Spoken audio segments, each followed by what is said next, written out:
welcome back to Don't Forget the Art. I am so excited that you are here, and I am super excited about this week's project. Today we are studying Piet Mondrian. I hope I'm pronouncing that right, and I hope that I keep the correct pronunciation through the whole video. He was a Dutch artist. He was born in the Netherlands on March 7th, 1872. He died in New York City on February 1st, 1944. He's actually regarded as one of the greatest artists of the 20th century. That's a pretty big deal. Now, why is he considered one of the greatest artists of the 20th century? Well, like most artists born around this time, he started out in the Impressionistic and Post-Impressionistic periods. Started getting a little bit more into Cubism, but he is actually one of the pioneers of the 20th century abstract art movement, which completely changed the artistic direction from figurative painting, the way it had always been for years. So you're painting something or someone, a landscape, a still life, a portrait, or something of that sort. He was one of the pioneers that moved art to art for the art's sake. Much of his works that he is the most famous for are broken down into simple geometric shapes. Not only that, they're broken down into very, very simple colors. And so we're going to follow that style today. The inspiration for the piece that I am going to do with you today, and I would recommend for you to try, is a composition with red, blue, and yellow. He has others that are just very, very simple, and really it's just broken down into squares, rectangles, geometric shapes. So what am I using for this? Well, first of all, I did remember to bring paper towels. Woohoo! I am using acrylic paints. But I would recommend, if you don't want to use acrylic paints, that you use something so that the colors are going to show up bright and bold. Crayons, markers would be great. And those things you can use with any type of paper will do. I would recommend like a mixed media sketch pad, if nothing else. But if you're just going to use regular printer paper with markers, just be careful. Put some newspaper or something underneath it so they don't bleed through.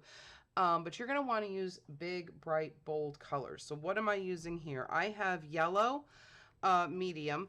I have ultramarine blue, and I have cadmium red. Then I am also using Mars Black, Neutral Gray, and Titanium White. Now, some of his pieces are just the 5 colors, okay? Primaries, black and white. I am adding in some gray. I did find some pieces of his that had the gray in there. I just thought it would add a little extra interest into the piece. It is pretty basic. So, just that little bit of extra I felt was great. I am using a flat brush. This is a number 2 flat brush and a 0 round brush. I have a cup with some water in it. I have pencil and ruler so that I can grid out the design, and I have a palette to put my paints on. Really, that's about all. Sorry. And I'm using a canvas board here. I love these because, especially for, if you're doing this with your kiddos, these come in packs of 5. It's a 12 by 12 canvas panel. Wait for them to go on sale. You can get them 50% off, and then you have some for a while. So yeah, that's all I'm using here. I'm going to start gridding out this and paint my picture, and I will see you on the other side. So for this project, I am going to say the same thing that I have said before. Don't overthink it. Now, I knew that this was going to be a series of squares and rectangles that I was going to be working with. So I decided to kind of change the orientation of the canvas so that it would be in more of a diamond shape versus a square shape. I just thought it would add a little bit more interest, especially since the rest of the piece was going to wind up being squares and rectangles, that having the orientation of the canvas a little bit different might just make it a little bit more interesting. Now you can do what you would like, and again, depending upon what you're using. If you're using acrylics, you can use like a mixed media sketch pad. That will work. You're probably going to want to tape it down or something, because adding the paints to it could cause curling. But you can use, again, a canvas board like I have, or even like a multimedia, mixed media sketchbook. If you're using something like color markers or crayons, again, the mixed media sketchbook would be great. Crayons, regular printer paper will be fine. With the markers, if you're using something like the regular printer paper, you're definitely going to want to put something underneath it, because they will leak. You could also use a combination of the paint, and then use a marker, Sharpie, something like that that's going to hold up over the acrylic paint once it's dry. Use that along with a straight edge, and you can certainly wind up getting better line markings if you'd like to separate out all of those squares and rectangles. But again, don't overthink it. Just have some fun. You know, I started kind of overthinking it a little bit about what to do, and then I just broke it down into creating squares that were 1 inch, 2 inch, 3 inches max. I believe 3 inches was about the biggest that I made any of my squares or rectangles. 1 inch is the smallest. So just have some fun. Now I did put more color on mine than Mr. Mondrian would have, I believe. Now some of his pictures are a little bit more colorful, but I didn't want too much white space. I just thought that more color would add some fun to it. Another thing that I enjoyed doing with this piece was kind of breaking it up and helping to find ways to help move the eye around, because again, there's no real movement to the piece. There's no other colors to this. It's just your primaries, red, yellow, and blue, white, black, and gray. So, you know, to really think it through a little bit on how to find balance with just the minimal amounts, rectangles and squares, and, you know, 6 different colors, definitely added to the challenge here. At least it did for me.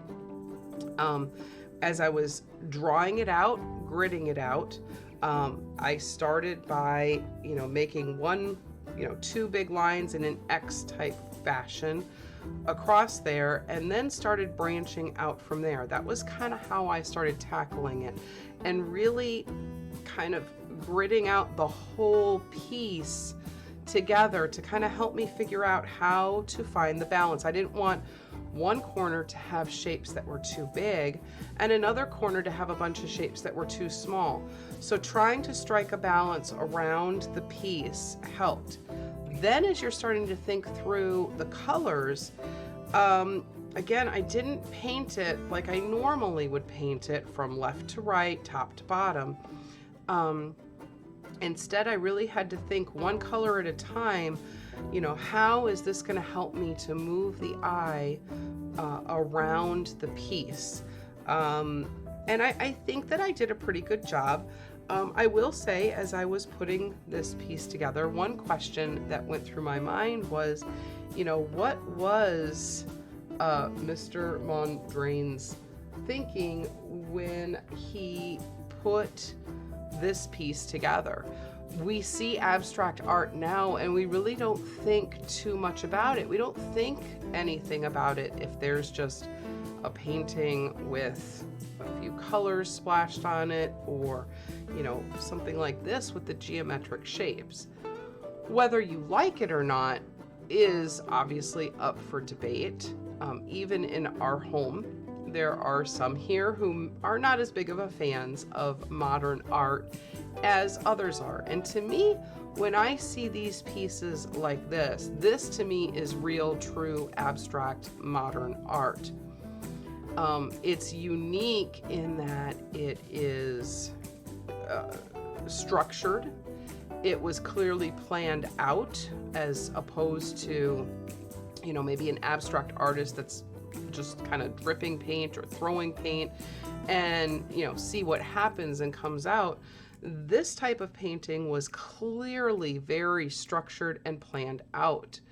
I kind of find them rather relaxing and peaceful. Even as I was creating it, there was this kind of, when I paint, when I sculpt, when I, you know, do the different art mediums, drawing, any of it, there's a moment that I kind of go inward. My thoughts go inward, my everything just kind of goes in. And I find it very, very relaxing. Time doesn't exist. Lots of things don't seem to exist. The outside world doesn't exist. It is very, very relaxing. And with this one, it seemed like it was even more so, because I didn't have to think through features that you normally think through when you're doing other pieces, other paintings. When I'm, you know, maybe painting a sunset or a landscape or, you know, pet portrait, I'm thinking to myself about the different features. There were no features here, just squares and rectangles, and moving the eye around with the different shapes and the sizes of the shapes and the colors of the shapes. It really was very, very basic. I do like seeing this artwork when I see it in a museum. There's something about it that's just very relaxing. It's relaxing to create, and it's also relaxing to look at.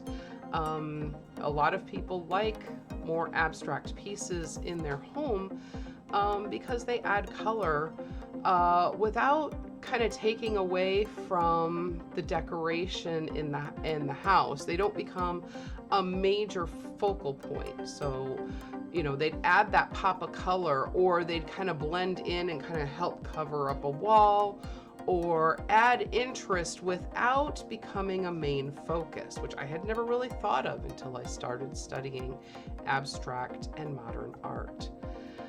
However it is that you feel about it, I hope you try this piece. Now again, there are some different tricks that you can try with the line work. I probably should have used a straight edge in order to create it.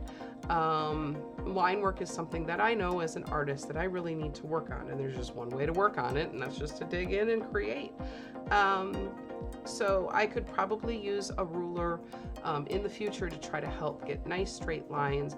Again, you could also break it up with, if you did the acrylic paint, instead of using a liner brush, you could in fact use a Sharpie, ink, or something like that that will help you to get those nice straight lines, again, possibly with a straight edge. And here is my finished product. Now, I decided to kind of put this instead of in a square format, although it would look kind of cool like this. I put mine like this just to add a little extra interest. Not really exactly sure which way is up and which way is down, so I haven't signed it yet, but I'll have to figure that out. Now, a couple things that I would do differently with this one. Number one, I did not put any layers of gesso down before I started this project. I just simply went in and started. I was really excited about it, and I just went to town.